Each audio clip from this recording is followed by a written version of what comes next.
कौन संभालेगा? सारे साधन भी अगर हाथ से चले जाते हैं तब शिव रह जाता है, शंकर कौन रहा?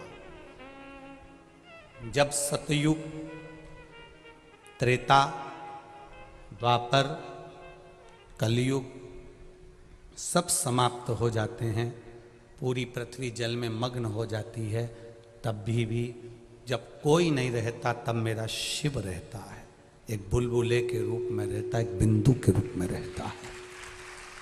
हम पहले कथा में कहे, आज फिर कहते हैं, पूरे विश्व की भूमि को, जमीन को खोद कर देख लो, उसमें कंकर रूपी शंकर का शिवलिंग जरूर निकलेगा, ये निश्चित है। पूरी पृथ्वी खोद लो,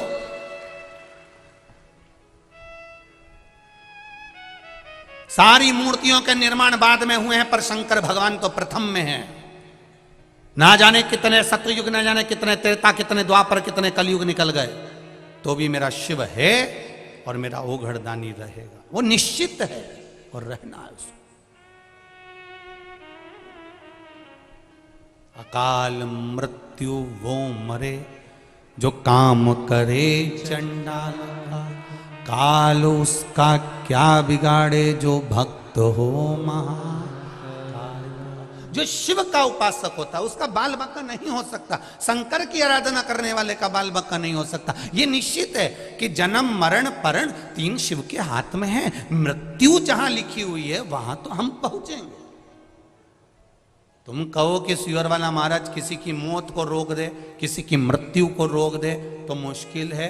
आपकी मृत्यु, हमारी मृत्यु, ये सब परमात्मा ने जो तारीख, जो पल, जो घड़ी, जो दिन, जो नक्षत्र, जो समय, जो परमात्मा ने लिख दिया, वो निश्चित है कि उस पल, उस घड़ी, उस क्षण में हमारी मृत्यु होगी। जो विधान पर लिखा हुआ है उसे कोई टाल नहीं सका।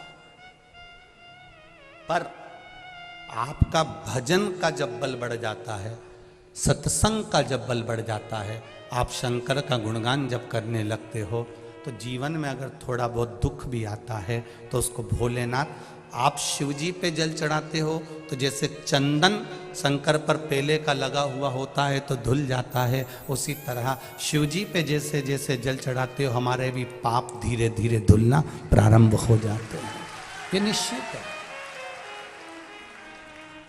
शंकर भगवान पर समर्पित किया गया एक लोटा जल हमारे पूर्व के ना जाने कितने कितने पाप कर्म को धो देता, ना जाने कितने पाप कर्मों को।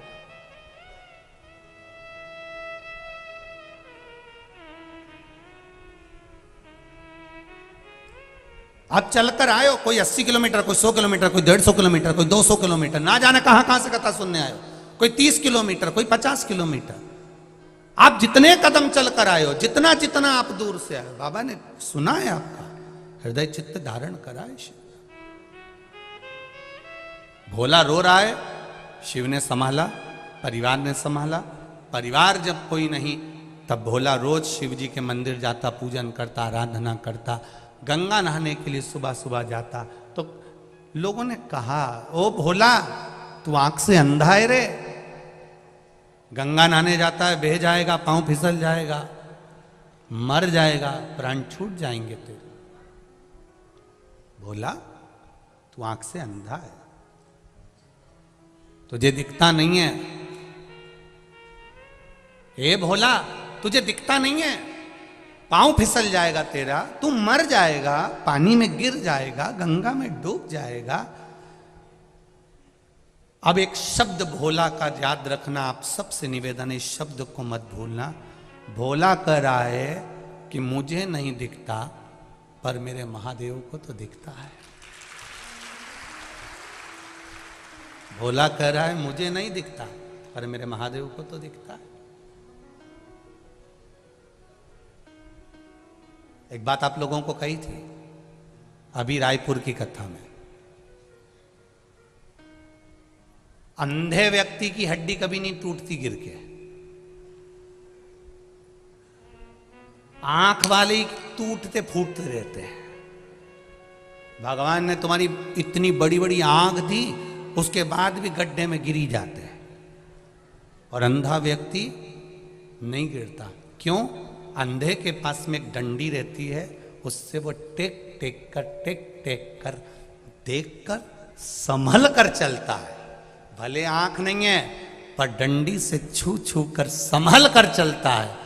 और जिसको भगवान ने आंख दी वो तो अंधे जैसा अड़भंगा चलता, यहाँ कूद गया वहां कूद गया, चला चला सीढ़ी पे चढ़ते चढ़ते लुढ़कते। अब भगवान ने इतनी आंखें दी है, सब कुछ दिया है, चलते चलते तुम रोड पे देखना, तुम जाओ तो सही। जब जाओगे इतनी भीड़ जब बाहर निकलती है, कोई इससे टकरा रिया कोई उससे टकरा रिया है, कहीं से टुल्ला मार कहीं से टुल्ला मार। भगवान ने आंख दी फिर काय के लिए दी? थोड़ा बच के चलो ना।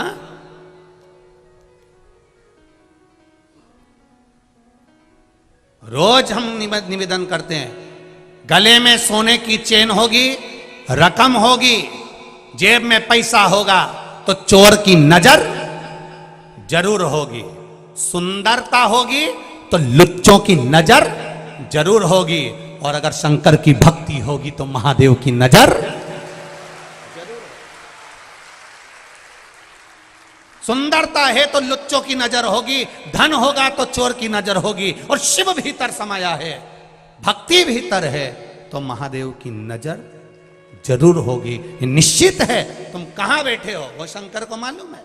भोला कह रहा है मेरी आंख नहीं तो क्या हुआ, महादेव तो देख रहा है। मैं नहीं देख सकता तो क्या हुआ, मेरा महादेव तो देख रहा है। आप किसी के साथ बुरा करेंगे कोई नहीं देख रहा, पर महादेव तो देख रहा है। आप अच्छा करेंगे कोई आपका यश गुण नहीं गा रहा, सब दूसरे का नाम ले रहा। मेरा तो कोई बोल ही नहीं रहा, मैंने तो इतना खर्चा करा, मैंने तो ऐसा करा, मैं तो जजमान बना, मेरा तो नाम ही नहीं आया, मेरा तो ये नहीं आया। तो अपने को टेंशन नहीं लेना, तुम तो बस तुमने कर दिया, आगे उसने देख लिया। हमें अपना गुणगान नहीं चाहिए, वो देख रहा है। भोला ने कहा मेरा महादेव देख रहा है। रोज गंगा नहाने जाता, गंगा जी में नहाकर वापिस आता, शिव मंदिर जाता, शंकर जी के मंदिर में बैठा था। आज किसी ने कह दिया अपनी काशी में शंकर भगवान का एक बड़ा अनुष्ठान होने वाला है, भगवान शिव की सत्संग होने वाला है, प्रवचन होने वाला है, कोई कथा होने वाली है। उनने सुना और भोला ने मन में विचार कर लिया मैं भी जाऊंगा उस प्रवचन में। रात का समय था, किसी ने कहा इतनी रात को जाएगा, तो भोला बोला हमारी आंख ही नहीं तो हमें दिन और रात से मतलब ही क्या।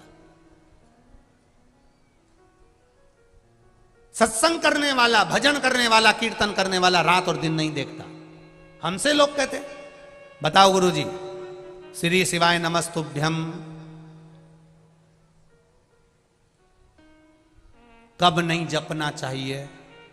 ऐसा कोई समय जैसे माताएं कहती है हम रजस्वला धर्म में हो जाते हैं तो हम फिर व्रत रखें कि नहीं रखें। तो हमारे यहाँ तो यहाँ तक वर्णन किया गया कि रजस्वला धर्म में भी नारी है।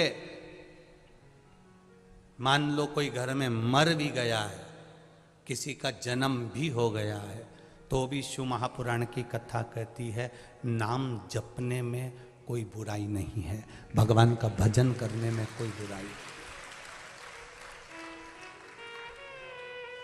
तो कहा गुरुजी कई लोग तो कहते हैं कि ऐसे समय में भजन नहीं करना चाहिए, नाम नहीं जपना चाहिए। हमने कहा ऐसे समय में अगर निपट गए तो हर पल, हर घड़ी, हर क्षण, ऐसा कोई क्षण ही ना जाए, ऐसा कोई घड़ी ना जाए, ऐसा कोई पल ही ना जाए। जैसे पशुपति व्रत करते हो, तो पशुपति व्रत करते हो तो बीच में रजस्वला धर्म पड़ जाता है एक आध सोमवार को। अगर रजस्वला धर्म पड़ गया तो माताएं क्या करेगी? क्या व्रत तोड़ देगी? नहीं, पूजन नहीं करेगी, पूजन नहीं करेगी, पर नियम वही रहेगा। एक समय फलाहार करना है और शाम के समय भोजन करना है। भले पूजन नहीं करेगी पर गिनती में नहीं आएगा वो, पर नियम तो वही चलना है ना, नियम का प्ररूप तो वही। हाँ, यदि एकादशी पड़ गई तो एकादशी का नियम लागू हो गया, फिर वो छोड़ दिया। प्रदोष पड़ गई, प्रदोष का नियम चालू हो गया, फिर वो छोड़ दिया। पर गिनती में चल रहे हैं और बीच में अगर रजस्वला धर्म आ गया है तो आप अपने ही नगर में, अपने ही गांव में कोई एकादशी, कोई प्रदोष नहीं है तो उसका स्मरण रहे आप। जपो शिव नाम।